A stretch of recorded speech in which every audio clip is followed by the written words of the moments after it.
Bismillahirrahmanirrahim. Assalamualaikum warahmatullahi wabarakatuh. Bismillahirrahmanirrahim. Anak-anak sekalian, syukur kita pada Allah Subhanahu wa taala.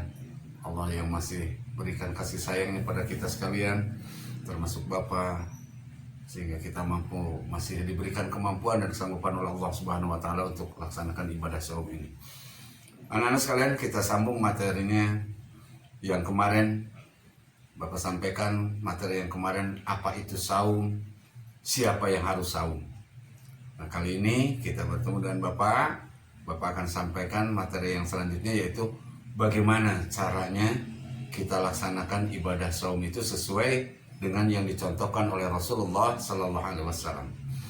Anak-anak sekalian, pada hakikatnya seluruh perintah Allah Subhanahu Wa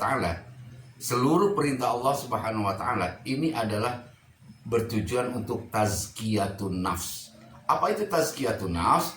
Pembersihan diri kita dari segala dosa dan kesalahan kita pada Allah Subhanahu wa taala.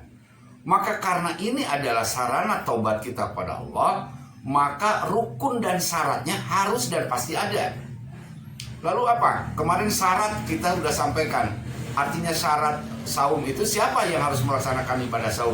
Nah, sekarang rukun.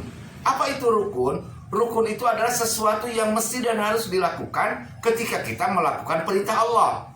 Nah, begitu juga ketika kita kenal atau kita melihat dengan yang namanya rukun saum. Apa itu rukun saum? Adalah sesuatu yang harus kita lakukan ketika kita melakukan ibadah saum. Seandainya dari rukun itu ada yang kita tinggalkan, maka saum kita tidak sah. Saum kita tidak sah. Nah, oke, sekarang yang pertama. Bagaimana kita harus melaksanakan ibadah saum sesuai dengan syariat atau dicontohkan oleh baginda Nabi Sallallahu Alaihi Wasallam? Yang pertama adalah niat. Niat kita di dalam hati kita. Sehingga kalau di kampung-kampung ketika kita beres ikut sholat tarawih, itu senantiasa ada imamnya yang senantiasa memimpin. Nawaitu sauma godin dan seterusnya. Yang pasti niat itu harus kita bacakan, kita ucapkan walaupun hanya sekedar dalam hati, itu sebelum datang imsak. Sebelum datang imsak. Lah misalnya kamu ketiduran udah sholat maghrib, udah buka, kemudian kamu belum juga sholat isya, belum taraweh, tidur, bablas. Nah, ketika bangun itu sudah adzan subuh. Ya, udah lewat bahkan adzan subuh. Nah, kamu belum niat, maka itu saumnya tidak sah. Saumnya batal karena kamu nggak makan sahur. Enggak.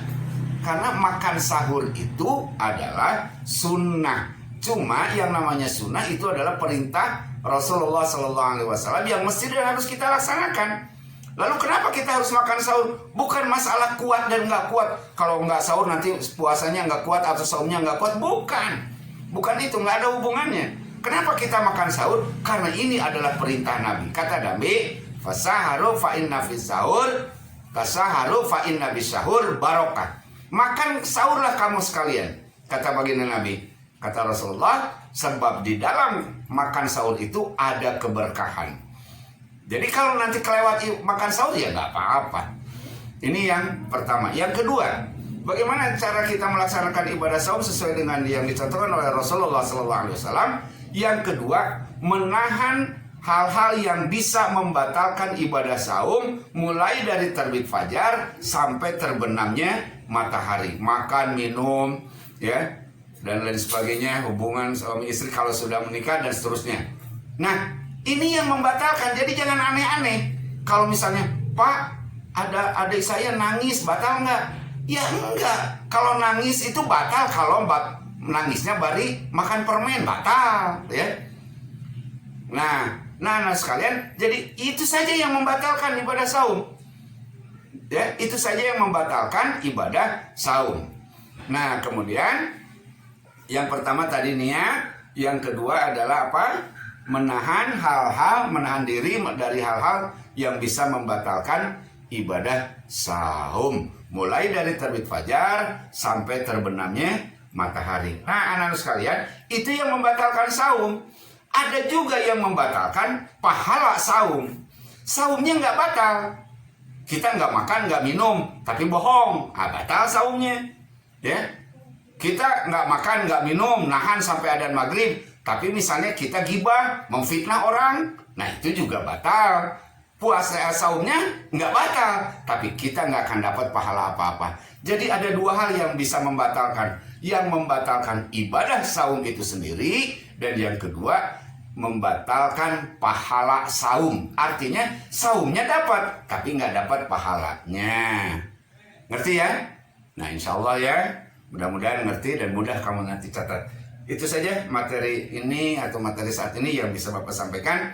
Bapak tutup dengan subhanakallahumma hamdika asyhadu an la ilaha illa anta astaghfiruka wa atubu ilaik. Assalamualaikum warahmatullahi wabarakatuh.